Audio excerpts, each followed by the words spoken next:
So today we're going to be working on a 12 by 12 inch wood panel, and I wanted to do a abstract expressionist eye.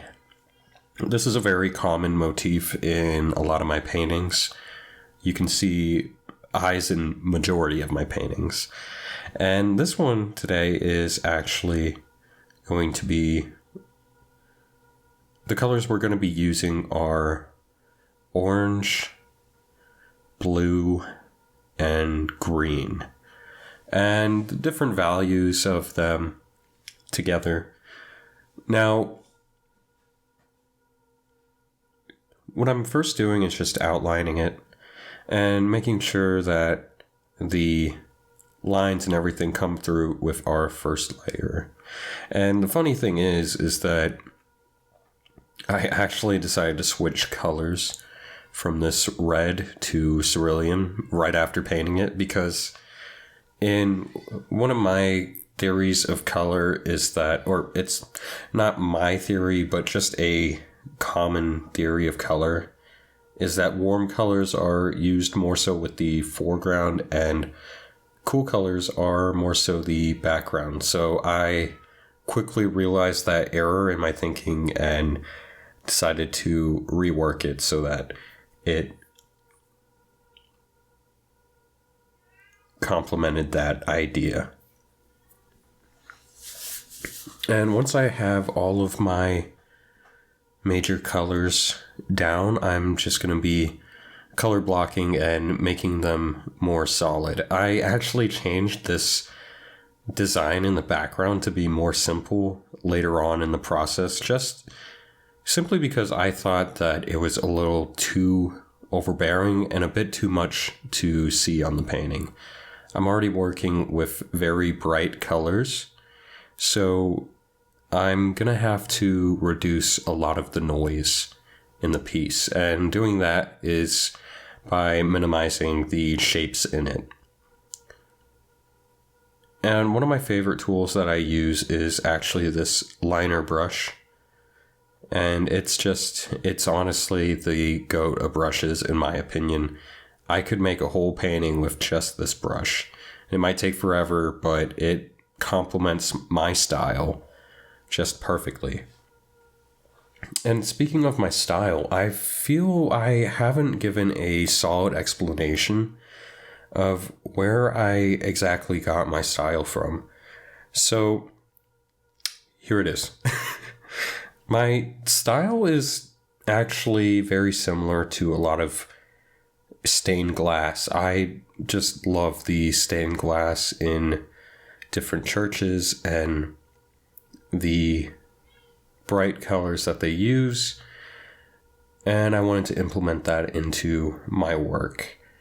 Now, I do also have a lot of inspiration from a lot of the psychedelic sort of posters from the 60s that are very bright and jarring.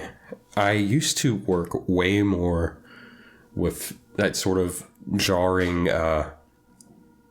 use of colors in the past, but I've realized lately that I need to be able to have it a bit more balanced, because, you know, sometimes people don't want these super bright paintings in their place that are just way too loud.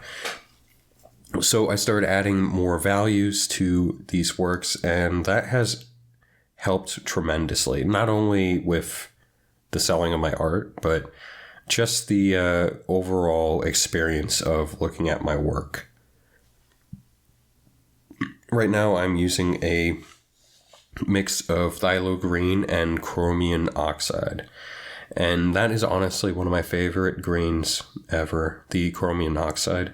It's just so warm and pastel-like, but, you know, it's not a pastel. And I'm also using a raw umber with my orange with a hint of crimson. And the crimson and everything really helps with the depth of this work. So I'm using these highlights in a way to create almost like a underbase for this top vermilion color, and this vermilion is actually a bit more of some crimson inside of it, just to give a nice reflecting light from our light source. And our light source is actually on the top right of the piece of the canvas.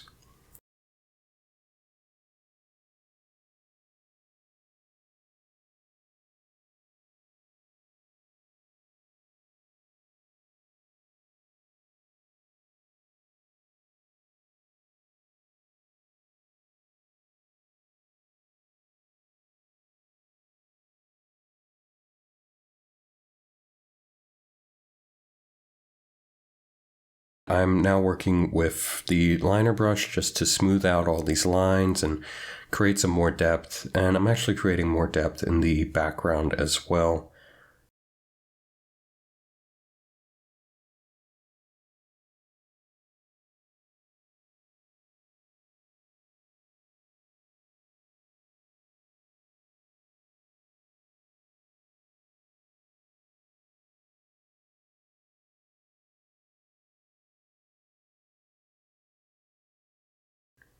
And here we are again with the green, just creating a bit more of those reflecting colors.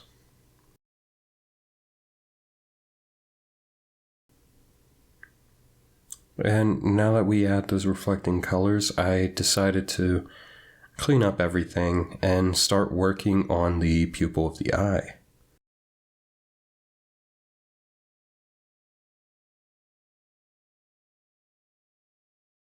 And the reason why I do like painting eyes in my work is the idea of always being seen.